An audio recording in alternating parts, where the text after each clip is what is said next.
Sa ngalan ng Ama, ng Anak at ng Espiritu Santo. Amen. Mga kapatid, magandang gabi po sa ating lahat hanggang sa maabot nito. Magandang araw, magandang hapon. Mga kapatid, ito po ang inyong lingkod, Brother Oliver Adiba. May kasabihan po na kahit na may kapansanan o wala, ay maipangaral ang salita ng Diyos dahil po sa unang Timoteo 2:4 na ang Diyos ay ibig niya na tayo ay maligtas at makaalam sa katotohanan, mga kapatid. So yun po, kahit na may kapansanan o wala, ay makapamahagi o makapangaral sa Ebanghelyo ni Jesucristo at sa salita ng Diyos, mga kapatid. At unang-una po, huwag ninyong kalimutan na like, share, and subscribe sa video na ito upang sa pamamagitan nito ay ating mapamahayag ang salita ng Diyos sa iba't ibang sulok ng mundo, mga kapatid. At sa lahat din ng ating mga kapatid sa kasama natin sa pagmamasahe diyan sa iba't ibang mall, no?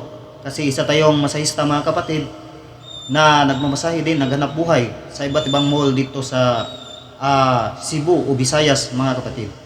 May tatalakayin na naman tayo ngayon patungkol sa isang panyag na napakilala na the appointed Son of God at wala pong iba. Ito po si Apostol Apollo Kibuloy, mga kapatid. So, kung i-search mo ang Google o ang YouTube, mga kapatid, na the most richest pastor of the world, walang iba po si Pastor Apollo Kibuloy, mga kapatid. Ngunit may tatalakayin tayo sa kanya na totoo ba ang kaniyang sinabi o ang kaniyang ipinahayag o kaniyang aral sa kanya lamang opinion, mga kapatid, na siya daw ang sa katuparan ayon sa pahayag 21 City, mga kapatid. Bakit po? Kasi may nagtanong, mga kapatid, na pakinggan po natin ang itong sinabi niya o pakinggan natin itong tinatawag na sa cellphone, mga kapatid. Kung ano ba ang kaniyang sinagot, may nagtanong, mga kapatid, at ang katanungan patungkol po sa sinabi ng tanong na walang mababasa. May mababasa ba na Pastor Apollo Kibuloy sa Biblia, mga kapatid? At ating pakinggan ito.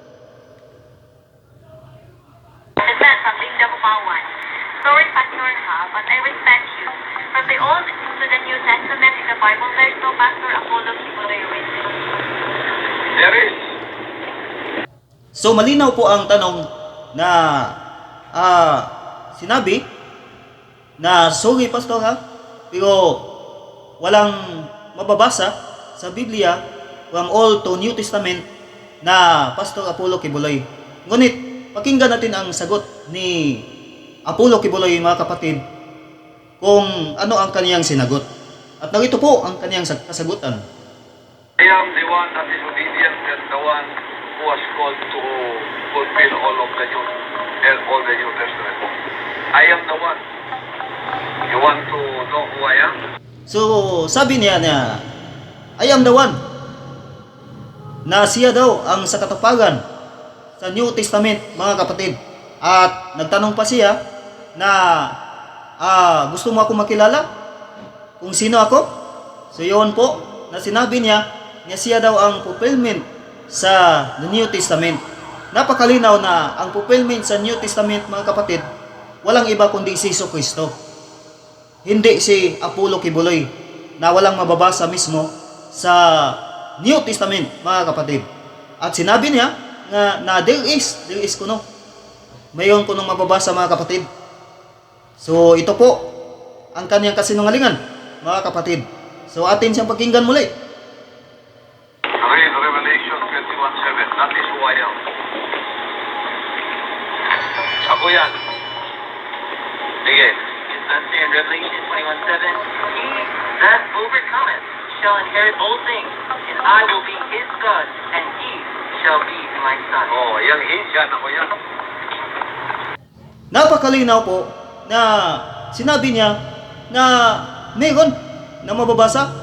Sabi niya, kinote niya ang pahayag o Revelation chapter 21 verse 7 na sinabi mga kapatid sa in English, "He that overcome shall inherit all things, and I will be his God, and he shall be my son." So napakalinaw, yung he daw dyan ay siya daw, mga kapatid, siya daw.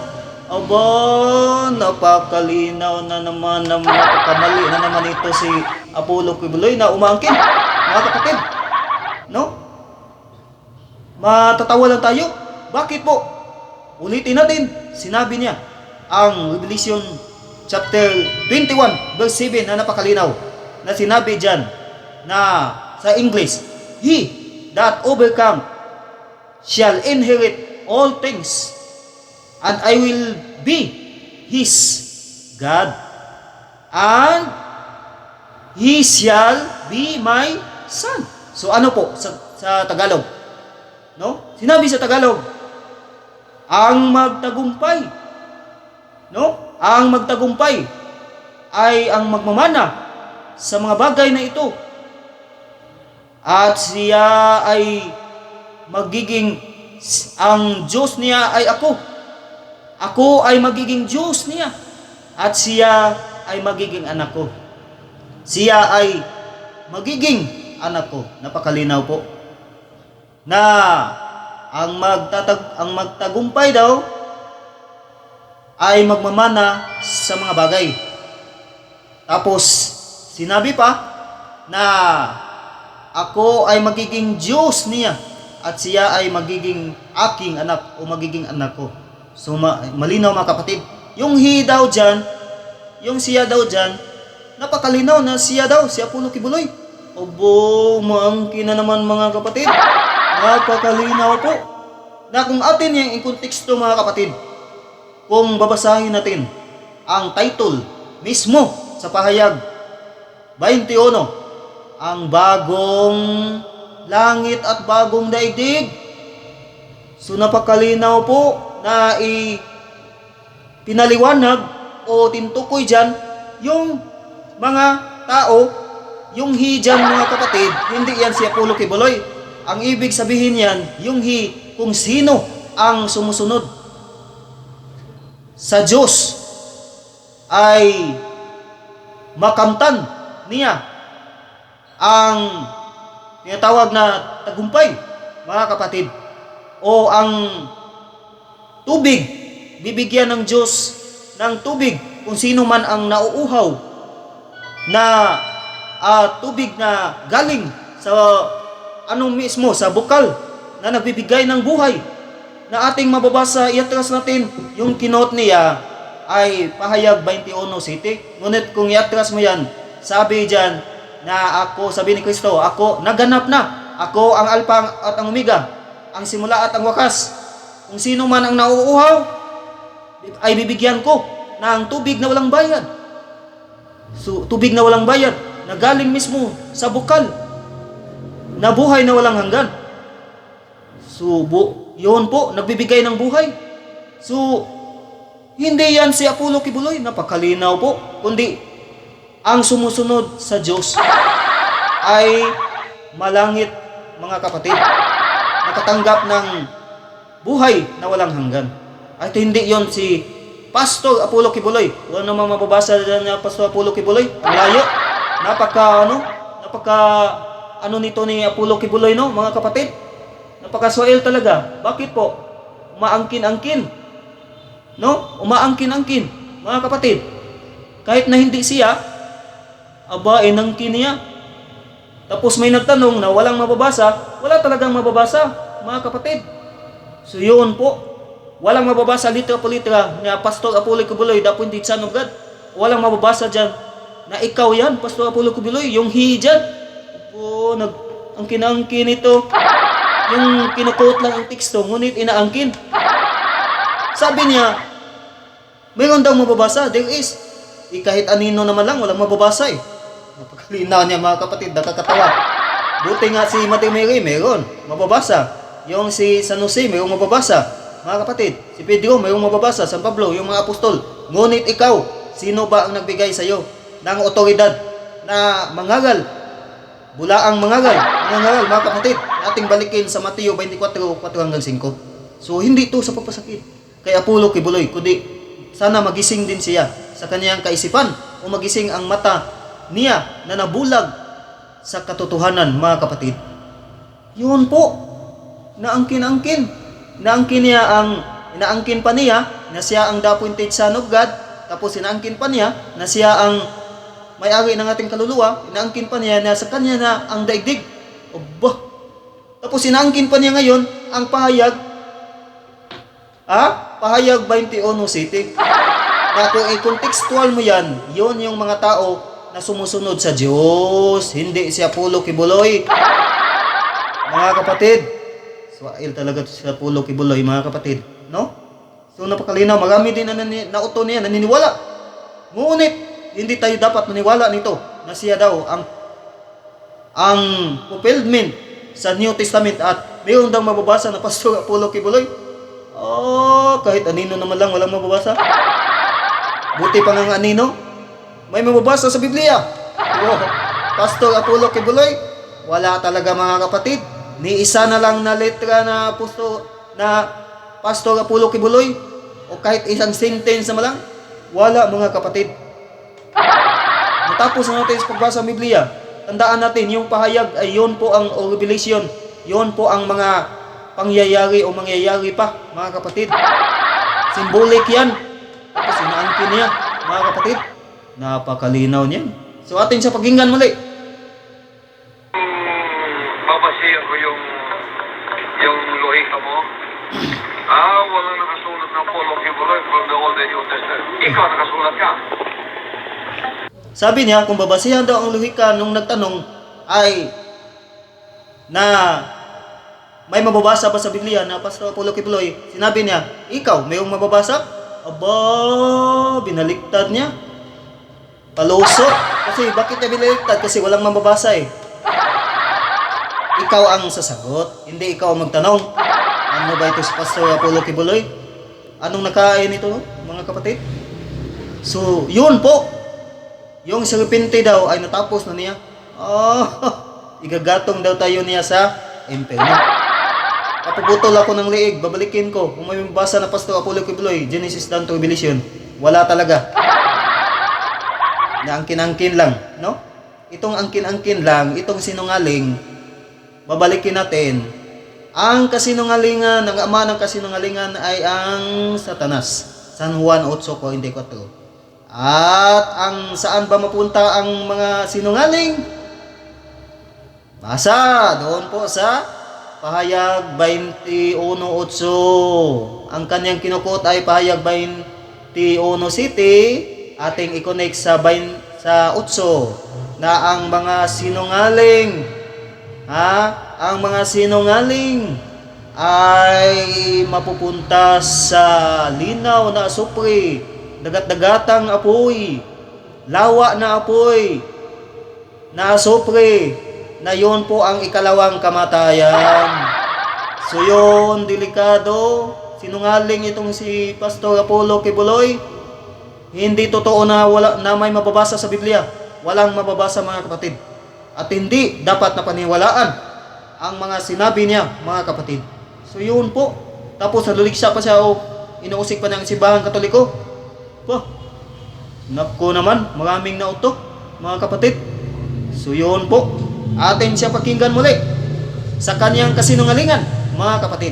Atin lang ilanta dito ang katotohanan na hindi siya ang sa katuparan ayon sa Pahayag 21:7. Tapos inaangkin niya siya daw yung siya daw yung mga kapatid. Yung dyan, yun yung mga sumusunod sa utos ng Diyos. Pastor Apollo Kibuloy, ikaw hindi ka sumunod eh. Bakit? Inaangkin mo na ikaw yan, hindi. Tapos sinaangkin mo na ikaw ang deputy Son of God. Mga kapatid? So na yun lang ang nagpatotoo na ikaw ang sa katuparan ayon sa Mateo 24:4 hanggang 5. Na marami ang magsisilitaw na mga huwad o mga bulaang mga pupita, mga tao, na sinasabi niya na magsasabi na ako ang Mesiyas. Oh, sino umangkin? Hindi ikaw, Pastor Apollo Kibuloy. Umangkin ka na ikaw ang Mesiyas kasi the appointed Son of God. So yung Mesiyas, so ikaw ang natamaan sa iyong sarili na sinalita. Naku po, no? Na ano talaga siya sa kanyang sariling sa pamumugitan ng kanyang bibig, no? So na malinaw po kasi sinungalingan. At babalikin natin, ang sinungaling ay pupunta sa lawa na asupre o kalayo na yun po ang impyerno o ikalawang kamatayan. Delikado. So sinabi diyan sa Biblia na malapad ang daan patungo sa impyerno. So malapad, marami ang membro ni Apollo Kibuloy. Delikado. Pero masakit ang daan patungo sa langit. So yun po. Napakalinaw, no? So pakinggan natin siya muli sa kanyang kasinungalingan, mga kapatid, na sinabi. Ang Roman Catholic nakasulat, ang Methodista nakasulat. O yung pangalan ng mga leader niyo nakasulat. Sinabi niya, ang Roman Catholic nakasulat sa Biblia. Kasi yung basihan niya, mga kapatid, Lohika, yun po, na sinabi niya kanina, na kung babasihan ko ang Lohika mo, na may mababasa ba sa Biblia, na Apollo Kibuloy, Pastor Apollo Kibuloy, aba, sinabi na ikaw, mayong mababasa. Aba, mga kapatid, paano mo mababasa? Hindi, wala pa, yung nagtanong, wala pa noon. Hindi mababasa, hindi nga mababasa yung mga ibang tao noon. Aba, si Pastor Apollo Kibuloy, hindi niya alam siguro sa San Juan 20:30 o 21:25. Naku po, may hindi nakasulat sa Biblia. At hindi yon si Pastor Apollo Kibuloy, kundi yon yung mga ginawa ni Jesucristo. Yung mga ginawa ng mga milagro, iba pang mga milagro ni Jesucristo o ng mga apostoles. Hindi si Kibuloy. Yun po. No? So napakalinaw. Natawa lang tayo mga kapatid. Angkin-angkin. No? Hindi to sa pagpasakit ni Apollo Kibuloy o sa mga membro niya, kundi upang magising sila sa katotohanan, mga kapatid. Kasi alam naman natin na dapat na ipaalam natin sa kanila ang katotohanan o ang kaligtasan, mga kapatid. So yun po, hindi kasi nungalingan, no? Sinabi niya na Roman Catholic, may mababasa. Aba, pag may mababasa ako, Apollo Kibuloy, Pastor Apollo Kibuloy, lilipat ka na. Babalik ka na sa simbahang Katoliko. Kung may mababasa ako sa Protestante mismo na Biblia o sa Biblia ng ibang salin, aba, sabi niya, walang mababasa. Ibig sabihin nito, ignorante ito sa Apollo Kibuloy sa Biblia. Hindi na nabasa ang iba't ibang salin. Isa lang na salin ang kanyang binasa. Ang pumapanig lamang sa kanya, yung pahayag 21:7, kasi siya daw yun. Aba, napakalayo sa bituka naman yan. So yun po, atin siyang balikan. Tapos sinabi pa niya, yung leader ninyo, may nakasulat. Mayroong nakasulat yung leader namin. San Pedro, may basa sa Mateo 16:18 na sinabi ni Kristo, ikaw si Pedro. Oh, may basa. Pedro. Napakalinaw niyan. Tapos, leader namin. Sila San Pablo, may mababasa. Oh, mga apostoles, may mababasa. Pinaniwalaan namin yun. Na mga banal, mga kapatid. Ikaw. Mayroon ka mababasa sa Biblia? Wala. Kahit na anino naman lang. Kahit na Genesis down to Revelation, tapos umaangkin pa. Oho. Nakakahiya naman ito si Apollo Kibuloy, no? So yun po, balikan natin siya. Pero bakit nangangako siya kung sa akin ng langit? Dahil si Jesus ang daan, pupunta ng langit, kami nananalig sa Kanya. Nananalig pala kayo, kaya pupunta kayo ng langit. Paano kayo nanalig sa Kanya? Lord, kasunod kitang tagapagligtas, namatay ka sa krus. Nanalig ka sa Kanya. Pagkatapos yun ang pananalig mo, yun ang daan mo, papunta ng langit. Daan mo yun, hindi daan ni Jesus Christ yun. Tanungin mo ako, bakit ako pupunta doon? Aba, sinabi niya na, bakit kayo gusto pumunta sa langit? Sinunod ninyo ang naniwala kayo na si Jesucristo ay pinako sa krus at naniwala kayo na si Jesucristo ang daan. Yun ba ang ano ninyo? Basihan? Sinabi niya, hindi niyo yun, kasi Yun po ay sa inyo lamang sarili. Sinabi niya, tanungin niyo ako. Sabi daw niya, tanungin niyo ako. Bakit ako makapunta sa langit? Ha? Mga kapatid, makakalinaw niyan. Sa Juan 14:6, si Jesucristo ang daan, ang katotohanan at ang buhay, hindi ikaw. Ha? Palakpakan natin, mga kapatid. Kasi, bakit po? Kapag ang kanyang mga allegories, kapag mag-preach o mamahagi, mangagal si Apollo Kibuloy, yun po, sila ay pumalakpak. So yun po, palakpakan din natin, pero tawanan din natin. Kasi yung sinungaling, hindi yan makapunta sa sa tinatawag na langit. Ang ipinahiwatig dyan sa Pahayag 21 City, yun po, iatras mo yun, tungkol po yan sa bagong langit at bagong digdig, mga kapatid, na doon wala nang hirap, wala nang dalamhati, wala nang kamatayan. So yun po, wala nang araw noon, kasi ang Diyos ay ang araw nila, mga kapatid. So yun, napakalinaw, no? Balikan natin siya. Mga tao na maniwala sa akin para pumunta doon. Sino ang aking tagapagligtas? Si Jesus Christ. Paano ako nanalig sa Kanya? Sinunod ko ang salita niya sa Mateo 7:21. Yeah. So paano daw siya naniniwala o nananalig kay Jesucristo? Sinunod daw niya ang utos ni Jesucristo? Aba, sinunod niya. Hindi mo sinunod eh. Napakalinaw niyan. Kundi, ikaw gusto ang humalili kay Jesucristo. Kasi umangkin ka na the appointed son of God. Saan ba mo mabasa sa Biblia na Apollo Kibuloy the appointed son of God? Yun po. Hindi mo sinunod ang ni Kristo. Gumagawa-gawa ka lang, sa opinion mo lang, walang labot si Jesucristo, no? Hindi kasali ang Panginoong Diyos at hindi kasali ang si Jesucristo, mga kapatid, kundi sa kanya lamang sarili na opinion. Istasyon lamang niya, mga kapatid. So yun po. Tapos sinabi pa na sinunod niya ang sa Mateo 7:21. Kaya anong nakasulat sa Mateo 7:21? Not all who says to me, sabi ni Jesucristo, Lord, Lord, shall enter the kingdom of heaven, but do this the will of my Father who is in heaven. Ano po? Hindi lahat na nagsasabi sa akin, Panginoon, Panginoon, ay makakapasok sa kaharian ng langit. Kundi yun lamang na sumusunod sa utos ng aking Ama na nasa langit. So yun ang napakalinaw. Tapos kinukot niya pero hindi niya sinasabi, hindi niya sinalita. Kasi hindi niya alam ang baka noon, hindi na memorya, mga kapatid. Yun po. Tapos siya ang naunay sa kanyang sarili na Mateo 7:21 na ginamit. Ang ibig sabihin yun, hindi lahat na tumatawag sa akin. So ikaw, tumatawag ka sa Panginoon, ngunit sinabi na hindi lahat, hindi delikado na ikaw yun. Na hindi lahat na tumatawag, hindi maligtas. Aba, delikado yung mga kapatid. Oh. So atin siya pakinggan muli. Daan papunta ng langit. Kaya si Apollo Kibuloy, nakasulat sa Old and New Testament, siya ang sumunod. Katuparan ng 21:7 Revelation. Oh. Kaya si Apollo Kibuloy daw, Pastor Apollo Kibuloy, meron mababasa sa Biblia. Sabi pa niya sa Old at New Testament, saan ba ang Old mababasa? Hula na si Pastor Apollo Kibuloy, ang the appointed son of God. O saan ba mababasa? Ha? Wala. Si Jesucristo ang sa katuparan yan. Isaiah 7:14. Isaiah 9:6. Hindi ikaw, Apollo Kibuloy. Pinaangkin talaga ito, mga kapatid. No? Lucas 2:11. Si Jesucristo ay isinilang sa lungsod ni David.